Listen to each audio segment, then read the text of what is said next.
India కూటమిలో నాయకత్వ మార్పుపై వచ్చిన వార్తలు ఆ కూటమిలో అంతర్గత విభేదాలు ఉన్నాయనే విషయాన్ని బయటపెడుతున్నాయని తెలంగాణ బీజేపీ అధ్యక్షుడు రామచంద్రరావు అన్నారు. సామ్నా పత్రికలో ప్రచురితమైన కథనం ఈ విషయానికి నిదర్శనమని ఆయన వ్యాఖ్యానించారు. ఈ రోజు ఉదయం మీడియాతో మాట్లాడిన రామచంద్రరావు ఇండియా కూటమిలోని కొన్ని పార్టీలు ప్రస్తుత నాయకత్వంపై అసంతృప్తిగా ఉన్నాయని చెప్పారు. ముఖ్యంగా టీఎంసీ, డీఎంకేలే నాయకత్వ మార్పును కోరుతున్నాయంటే కూటమిలో నమ్మకం తగ్గిపోయిందన్నారు. భాగస్వామ్య పక్షాలు తమ అభిప్రాయాలను బహిరంగంగా వ్యక్తం చేయడం కూటమిలో ఐక్యత లేదని చెప్పేందుకు సంకేతమని ఆయన అభిప్రాయపడ్డారు.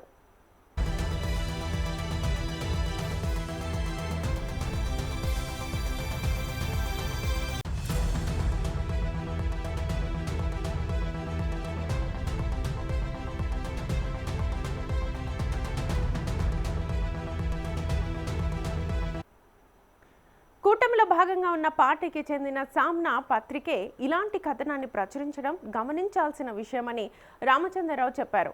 ఇది కూటమిలో ఉన్న అంతర్గత విభేదాలను బయటపెడుతోందని మరోసారి గుర్తు చేశారు. నాయకత్వంపై సందేహాలు ఉండడం వల్లే ఇలాంటి చర్చలు వస్తున్నాయని ఆయన వ్యాఖ్యానించారు. అదే సమయంలో ప్రధాని నరేంద్ర మోదీ నాయకత్వంలో దేశం అభివృద్ధి దిశగా ముందుకు సాగుతోందని రామచంద్రరావు తెలిపారు. వికసిత్ భారత్ నినాదంతో కేంద్ర ప్రభుత్వం పలు అభివృద్ధి కార్యక్రమాలు చేపడుతోందని చెప్పారు. దేశ ప్రజలు స్థిరమైన నాయకత్వాన్ని కోరుకుంటున్నారని, అందుకే ఎన్డీఏకు మద్దతు పెరుగుతోందని ఆయన అన్నారు. ఇండియా కూటమిపై ప్రజల్లో నమ్మకం తగ్గుతోందని కూడా రామచంద్రరావు వ్యాఖ్యానించారు.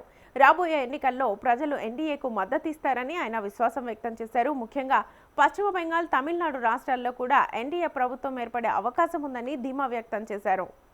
An editorial in Samna with regard to the leadership change, and that too from the smaller parties like TMC, DMK and others, shows that the India Alliance is breaking up and the present leadership in India Alliance has lost its confidence among the partners because the Samna newspaper belongs to a party which is part of the India Alliance.